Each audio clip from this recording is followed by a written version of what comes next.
Hi, my name is Dr. Roberta Evans, and I am the creator of the Tightrope framework. And this presentation will give you a background to the development of the tightrope and the evidence that supports it. This presentation will go through the origins of the metaphor and the early development of the tightrope in practice. I'll talk about some of the research that I carried out that has supported the prompts that are used in the tightrope framework, and I'll also provide some information about other models that align with the tightrope and the principles and application of the tightrope. So, the journey of the tightrope started quite a long time ago while I was a social worker in a youth justice service working with young people who were being processed through the criminal justice system. And at the time, I had a strong belief that the child's offending was due to their upbringing. And so I started to work with parents so they could improve their parenting to support their child's behaviour. However, I was naive and ignorant to their experiences and reality, and I was faced with, quite rightly, resentment and anger from these parents at being blamed for their child's behaviour, which they felt was very much out of their control. And so I reached out to my mum. So she's in New Zealand and I'm in London, and I'm on the phone to her, and I'm like, I think I've made a mistake in becoming a parenting worker. I probably should just go back to working with the young people. And she reminded me of a message that she wrote to me in my 16th birthday card. It said that being a mum of a teenager is like being a safety net underneath a trapeze artist, hoping that your child will soar into success whilst you, as the parent, are available as the safety net to catch them if they fall, making sure that you're not being too tight or strict as to have them ping out, or too loose that they might crash and fall. She was inspired by a letter that's in this book called Between Ourselves, Letters Between Mothers and Daughters, which was edited by Karen Payne. So this book is also part of the journey, as well as my mum, who has provided a lot of support to me in my career. She was able to get me to think about new ways in which to engage with parents who were trying to manage a volatile teenager, something that she had personal experience of herself, but that's another story and I won't go into that. And so, with that visualization, I grabbed that visual representation and developed some tools to engage parents. And this provided an appreciation of their experience as a safety net. So they were much more willing to speak to me about those experiences.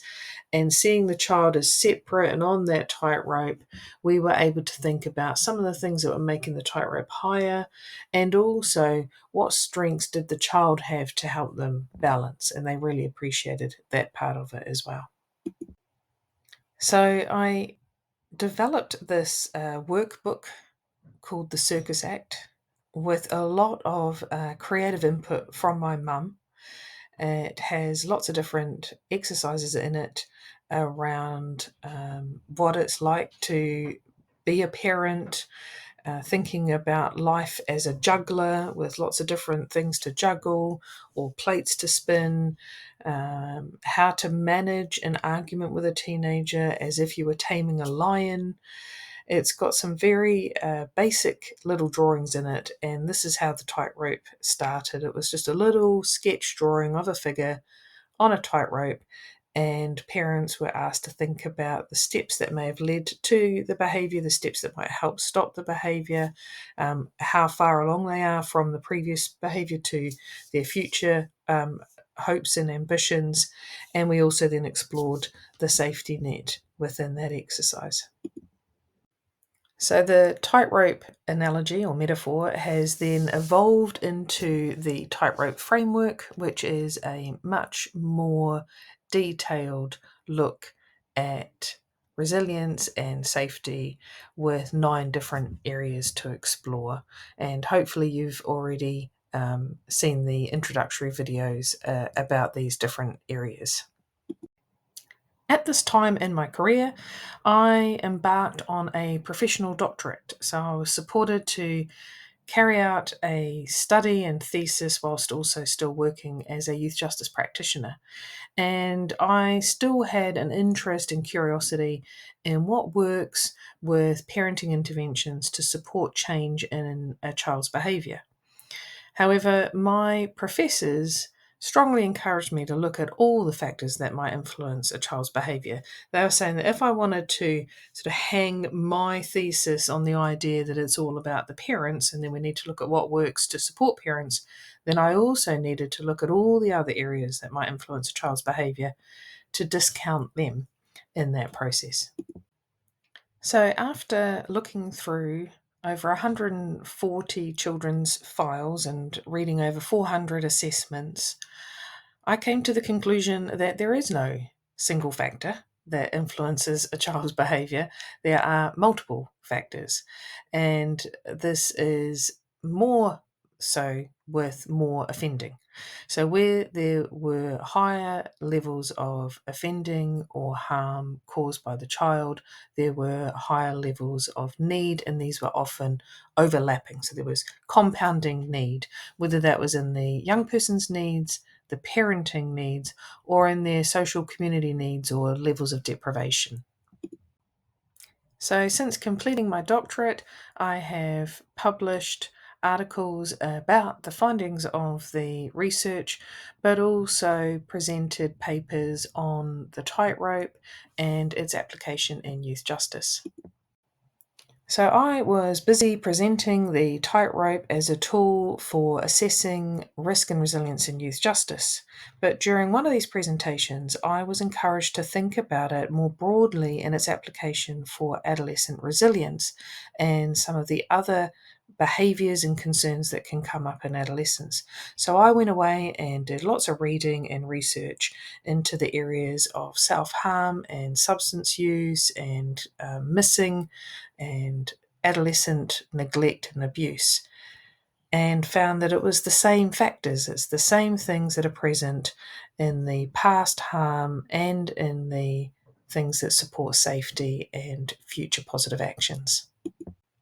So, all of this research has culminated into a publication called The Tightrope, which is focused on developing resilience with young people. And this has a list of references for each of the prompts for each of the areas of the tightrope. So, if you're interested in understanding more about the research for resilience for young people, which is very similar to any human being's needs and resilience, then that's freely available to download from my website.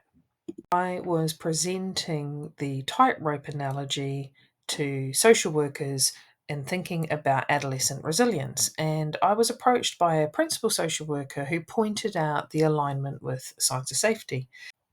So, Signs of Safety uses a 3-column approach to really clearly outline what are we worried about, and that includes the things that have happened in the past that have been harmful, the current worrying behaviours, and the complicating factors that make change difficult. Then it's what's working well, which looks at the existing strengths, what's most important to the child and family, and existing safety, and then what needs to happen. What are our safety goals? What are the family goals? And what next steps will we take? The thing that didn't quite align with the signs of safety 3 columns was where I had complicating factors. So these were represented by this little figure standing there with the umbrella and looking up at the clouds. Because at the time, my mum and I, who was a big part of the creative process, thought about how you need to identify what's coming up on the horizon. What are some of the things that might make it a bit difficult to move forward or might blow you off course? Still a really helpful analogy, but I was keen to think about how to align the framework, since so much of it was similar to the signs of safety areas, for application in youth justice because there was a keen interest in thinking about signs of safety being used in social work to be applied to youth justice practice. So, through these conversations, I was inspired to look at the complicating factors as being the ladder of the tightrope of that little individual that was climbing up the ladder. Previously, I had the ladder representing both the past and current worries that were making it higher and then making someone tip off. So, this then allowed for us to separate out the current worries from the past worries, and they were then represented by the figure walking in the mud, and also meant that we had the foundation represented with both positive and negative experiences. So I really appreciated the input and this thinking process, because the other element that I really like about having the complicating factors here with the ladder is that these are things that can change. Whilst we can't change what's happened in the past, we can change what we perceive about the past, and we can also work to address any of the pressures or factors that might be making life a bit difficult. And by doing that, we can then bring the tightrope down lower and be more easier to balance. So the tightrope framework is now still covering the same areas as before, but is more aligned to signs of safety and the worries on the left, what's working well in the middle, and what do we need to work on the right. In signs of safety, there is the scale of 0 to 10, and some of the tightrope framework, especially those that are used in social work and youth justice, have got that at the bottom to represent where are we at, where 0 is we're still in a place of harm and danger, or 10, we're in a place of safety and we can move on. Here I've got the scale on the rope itself, which is drawn from motivational interviewing and brief solution focus therapy to think about what's the scale of motivation. So 0 is that there is little motivation to actually take the steps that have been identified. We're still in that place of stress and pressure and worry and tipping off the tightrope. Whereas 10 is that we are absolutely focused and value driven and ready to take action. So I've drawn on the Good Lives model as part of the values section of the tightrope framework. I've also drawn on other research from Edith Grotberg and thinking about resilience more broadly. But the idea here with the Good Lives model, which was developed by Tony Ward, is that everyone has human needs and goals. So his research has identified these areas, and there's a little asterisk there with the excellence in work and play and relatedness and community, because they've been separated out into different goods that we might try to achieve in our life. And the premise is that no matter the behavior, and that includes very serious offending behavior, that is meeting a need. And so if we can try and identify the need that's being met by the behavior, we can then try and look at healthier ways in which to meet those needs. And that is the same for anyone who is acting out behaviors that they want to change. And that could be procrastination or overeating or overindulging in shopping or gambling. Whatever the behavior is, it's really helpful to think about what is that need meeting, and in particular, what are the values that you hold that are probably being met by that behavior. So this is utilized as part of that values section of the Tightrope framework. So another model that is closely aligned with the principles of the Tightrope framework is the trauma recovery model. And this was developed by Dr. Tricia Scusi and Johnny Matthew, and is very much based on emotional development theories. And I personally have a love of emotional development theories and thinking about how our emotional needs evolve over time. So, as a baby, we need to know that we are safe and protected and loved and wanted. And as we grow older, we need to be able to test out our boundaries. We need to be able to test out limits. We need to be able to know what we like and don't like. We start to form an understanding of ourselves within the world so that we can then grow into adulthood and move on. In thinking about trauma recovery and emotional development with the Tightrope framework, I've taken all the bits from around the framework and placed them against this triangle of the stages of development or trauma recovery. It does look a little bit like a bunch of kids that are just clambering on some play equipment, but there is some sense to it. So at the base, we have the little figure who is laying down some bricks or growing a flower. So that is to represent our past positive experiences and the foundations for change. And quite often, structure and boundaries and routine will come through those positive experiences. It goes hand in hand with the trusted positive relationships, which is represented by the safety net. So within emotional development, we all start with a need to have our cries for help met. So, as a little baby who's crying out, doesn't know what's happening, doesn't know how to regulate themselves, can't help themselves, they need a trusted adult to respond, to calm and soothe them down and meet their needs. And then through the structure and routines of being fed and sleep and so on, they can feel safe.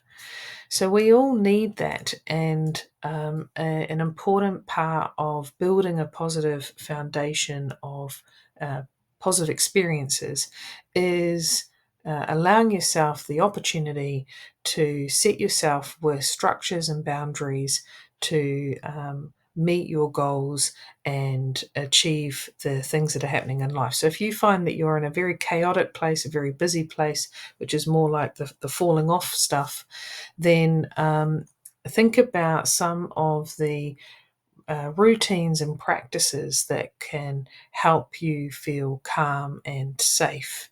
And also think about the people and places that you can connect and again get that response, that connection and love. The other element of the tightrope that's represented here is our values, because often our values will be formed through our experiences and relationships.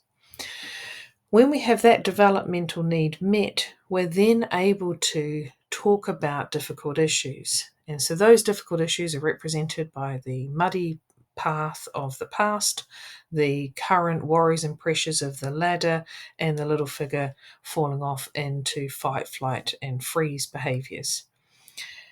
Then, once we've been able to recognize those, and that's why the tightrope has the space in which to name these worries, we can then start to form insight and awareness. And that in itself supports our resilience and our strengths.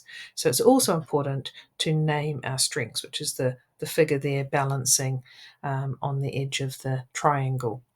And then we can plan for change, which is the little guy with the star, and take the steps to move on. I would also like to acknowledge Edith Grotberg's research into resilience, and in particular, the idea around self awareness supporting resilience. And she developed a range of statements starting with I can, I have, and I am, as a way in which to help children identify their strengths and qualities and the things that they have in life. And through that process of identifying those things, they would become more confident and resilient. So, the task of completing the tightrope framework is in itself a helpful exercise. As I progressed in my career into management and leadership, I met Richard Swan during a training session, and we were talking about the tightrope analogy. And he was particularly interested in how it would apply to the worker who is within either the health or social care or police professions, working with trauma and therefore being on a tightrope themselves, and then thinking about the safety net and the foundations from an organisational perspective. And so together we collaborated on the practitioner tightrope. We used a lot of the same research around personal resilience for the workers' strengths and qualities, but then also brought in research that would help identify the elements of the safety net that were more organisationally based, or things from the practitioner's personal life that would support them in being stable and balanced. The evidence for the tightrope framework includes research and theories and methods in relation to personal growth and development. And these include areas that I have personally sought out because I had a desire for a better work life balance. I was doing well professionally and academically, but personally, I was wobbly and I wasn't really managing my health or my self care. Now, I'd taken steps to engage in therapy, and I did that for 2 years, and it was hugely beneficial and provided me with a lot of really good strategies. But it wasn't until I discovered emotional freedom technique that things really changed. I was able to have an inner calm and peace that I had never experienced before. And there was a clarity and a centeredness. It was like the inside of my system had just clicked into a stronger centered place. And the way I describe it is having my nervous system cleaned out with a high powered hose. And so, emotional freedom technique and the tightrope clicked for me at a personal level. I was able to use both to identify self sabotaging behaviors, my blocks, limiting beliefs, and also to name some of the pressures, which, to be honest, I was putting on myself. And it provided me with a focus on my strengths and values. And as a result, I have been able to enjoy and connect so much more with the important things in life, including the important people in my life.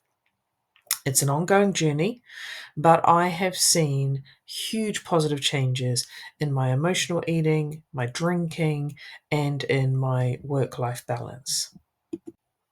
And therefore, I was inspired to create the Tightrope framework as a personal development tool for anyone that is seeking balance in a life of competing demands. It draws on the research and has some of the same prompts that are in the adolescent tightrope and the practitioner tightrope, but also draws on emotional freedom techniques. So there are tapping scripts available with the tightrope framework. And I also have a keen focus on the brain and how we respond to trauma and how we clear trauma, and have the emotional development focus on our ability to form that insight and release some of those pressures and past worries in order to tap into our values and strengths and into our safety net so that we can take positive action towards our goals. So, this brings us to the end of the presentation. I hope it's been helpful to understand the background and development of the tightrope framework with the research and evidence and theories that support it. If you want to download any of the tightropes, these are available for free from my website, www.robertaevans.com. I wish you all the best.